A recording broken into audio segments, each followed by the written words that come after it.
BNP এবং সমন্বয়কারীদের মধ্যে তুমুল সংঘর্ষ হয়েছে। এই সংঘর্ষে বেশ কয়েকজন হতাহত হয়েছেন এবং হাসপাতালে ভর্তিও হয়েছেন। কোথায় ঘটনাটি ঘটেছে? ঘটনাটি ঘটেছে নরসিংদী পলাশে।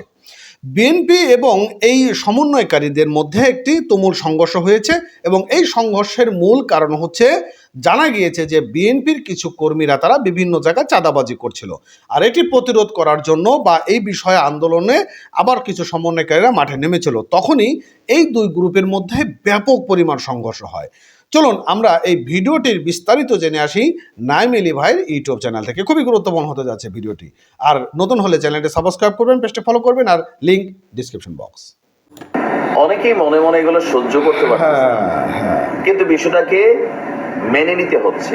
আর এই মেনে নেওয়াটা কষ্টকর, কারণ এখানে টাকা পয়সার ইস্যুটা আজকে যেই ঘটনা ঘটাইছে বিএনপি নেতা কর্মীরা, এখন এই ঘটনার পর বৈষম্য বিরোধী ছাত্র আন্দোলনের যে সমন্বয়করা আছেন, আচ্ছা, তারা আসলে কি ধারায় যাবেন, পাশাপাশি এই ঘটনাগুলো যখন সোশ্যাল মিডিয়া প্ল্যাটফর্মে আসছে রিঅ্যাকশনটা কি হবে। আচ্ছা, তবে এই জায়গায় আজকের যে জায়গায়, সেখানে বৈষম্য বিরোধী আন্দোলনের ছাত্রদের অবস্থান ছিল শতভাগ সঠিক, কিন্তু এর বাইরেও বিভিন্ন জায়গায় আবার ছোটখাটো ঝামেলা কিন্তু কথিত সমন্বয়করা পাকায়, মানে কেন্দ্রীয় কমিটির কোনো সমন্বয়ক না, বাট এলাকা ভিত্তিক ভাবে অনেকেই একটু এলাকায় নিজের পজিশন তৈরির জন্য পলিটিক্যাল দলগুলোর সাথে পাঙ্গা নিচ্ছে। এর মধ্যে এখন মাঠে কে আছে? বিএনপি। দর্শক, নরসিংদীতে বিএনপি এবং সমন্বয়কদের মধ্যে, মানে স্থানীয় সমন্বয়কদের মধ্যে ব্যাপক সংঘর্ষ ঘটছে। 5 জন এই মুহূর্তে হাসপাতালের বেডে গুরুতর অবস্থায় কাতরাচ্ছে, 15 জন জেনারেল চিকিৎসা নিচ্ছে।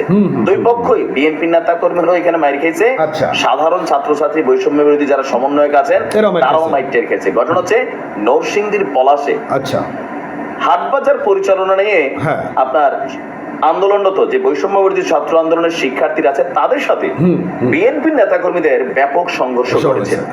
আর এতে উভয় পক্ষের 20 জন আহত হয়েছে, 5 জন গুরুতর অবস্থায় পলাশ উপজেলা স্বাস্থ্য কমপ্লেক্সে ভর্তি হয়েছে। আপনার 10 সেপ্টেম্বর রাতে উপজেলার চরসিন্দুর বাজারে এই ঘটনা ঘটেছে। আহত শিক্ষার্থীরা ঢাকা উত্তরা ইউনিভার্সিটির শিক্ষার্থী আছে, পলাশ থানা সেন্ট্রাল কলেজের শিক্ষার্থী আছে, নরসিংদী কলেজের শিক্ষার্থী আছে, পলাশ শিল্পাঞ্চলে কলেজের শিক্ষার্থী আছে, এখানে অনেকে আছে।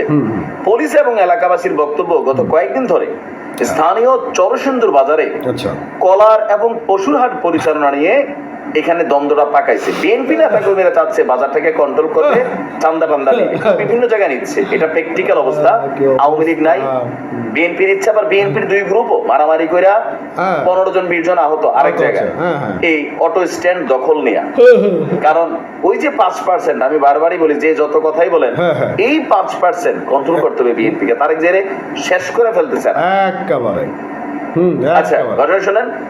এলাকাবাসীর বক্তব্য হচ্ছে চরসিন্দুর বাজারের কলার এবং পশুর হাটে এখানে বিএনপির নেতা কর্মীরা চাঁদা তোলার চেষ্টা করতেছে। এখন এই অভিযোগ যখন বৈষম্য বিরোধী ছাত্র আন্দোলনের শিক্ষার্থীদের কাছে গিয়েছে, তখন তারা সেইখানে গিয়ে অবস্থান নেয়। আর এই বাজার নিয়ে গেল কয়েকদিন যাবৎ শিক্ষার্থীদের সাথে ইউনিয়নের বিএনপির নেতা কর্মীদের বিরোধ চলছিল। এরই জের ধরে গত পরশুদিন সাপ্তাহিক হাট চলাকালীন বাজারে শিক্ষার্থীরা অবস্থান নিয়েছিল যেন কোনো চাঁদা সেখানে নেওয়ার সুযোগ না থাকে। পরে সন্ধ্যার পর বিএনপির শতাধিক নেতা কর্মীরা সেখানে অবস্থান নিয়েছে, আর এতে সংঘর্ষ বাদে দুপক্ষের 20 জন আহত। ঢাকা উত্তরা কলেজের ইউনিভার্সিটির শিক্ষার্থী বলছে, বিএনপির কিছু নেতা কর্মীরা অবৈধভাবে হাট বাজারে চাঁদা তুলতেন, আর আমরা চাঁদা তুলতে বাধা দেই, ফলে বাজারটি চাঁদাবাজ মুক্ত হয়। মঙ্গলবার সাপ্তাহিক হাট চলাকালীন চাঁদা তুলতে না পারায় রাত 8টার দিকে বিএনপির শতাধিক নেতা কর্মী লাঠি সোঁটা নিয়ে আমাদের উপর হামলা চালায়, এতে আমরা আহত হয়েছি। পলাশ উপজেলা বিএনপির সাধারণ সম্পাদক সাইফুল ইসলাম বলছেন, ঘটনাটি শুনেছি, এলাকার বাইরে থেকে কি কারণে ঘটেছে তা জানতে পারিনি, আপনাদেরকে জানানো হবে। আর ওসি সাহেব বলছেন, সাপ্তাহিক হাট পরিচালনাকে কেন্দ্র করেই দুই পক্ষের মধ্যে এই ঘটনাটা ঘটছে। পুলিশ ঘটনাস্থলে গিয়ে পরিস্থিতি নিয়ন্ত্রণে আনছে। এখন এই নিউজগুলো যখন গণমাধ্যমে আসে, যেই নমুনা গেল আগামী কয়েকদিনের মধ্যে বা কয়েক মাসের মধ্যে আওয়ামী লীগেরই ফিরে আসতে হবে। কেন? বিএনপি দীর্ঘ 16 বছর ক্ষমতায় নাই, এখন নিজেরাই বিভিন্ন জায়গায় মারামারিতে মামলা হামলায় জড়িত হয়ে গেছে। এই দৃশ্যটা আওয়ামী লীগের মধ্যে ছিল, কারণ একসময় মাঠে বিএনপি ছিল না, জামাত ছিল না, তখন করছে কি আওয়ামী লীগের এক গ্রুপ বনাম আরেক গ্রুপ। এখন এই যে গ্রুপিং গুলা কেন হচ্ছে? অনেক দিনের ক্ষুধা। ব্যবসা নাই, চাকরি নাই, বাকরি নাই, এলাকাতে হাইটটা উইটটা খাইছে, চোখের সামনে দেখছে আওয়ামী লীগ কোটি কোটি টাকা টেন্ডারের এরকম চাঁদা তুলতেছে, বাজারে পয়সা টয়সা কামাই ফেলতেছে, মুন্ডা চড়তেছে, ইলিশ মাছ খাচ্ছে, গলদা চিংড়ি খাচ্ছে।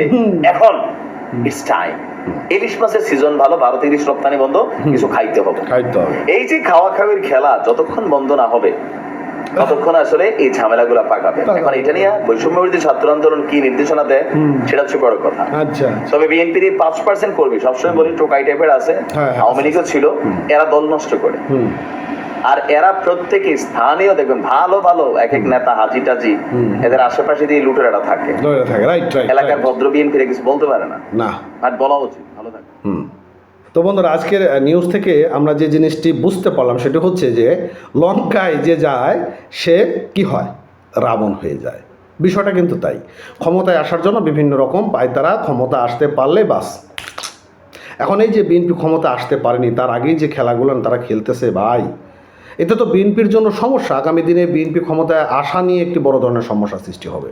তো এগুলো বিএনপির যারা নেতাকর্মীরা রয়েছেন তারা একটু ঠান্ডাভাবে থাকেন, নির্বাচন হোক, তারপর জয়লাভ করেন, তারপর আপনারা যেখানে যেখানে যা যা খাওয়ার দরকার খেয়ে পেট মোটা করে তারপর আবার আওয়ামী লীগ সরকারের মতন হয়ে যায়। ভালো থাকেন।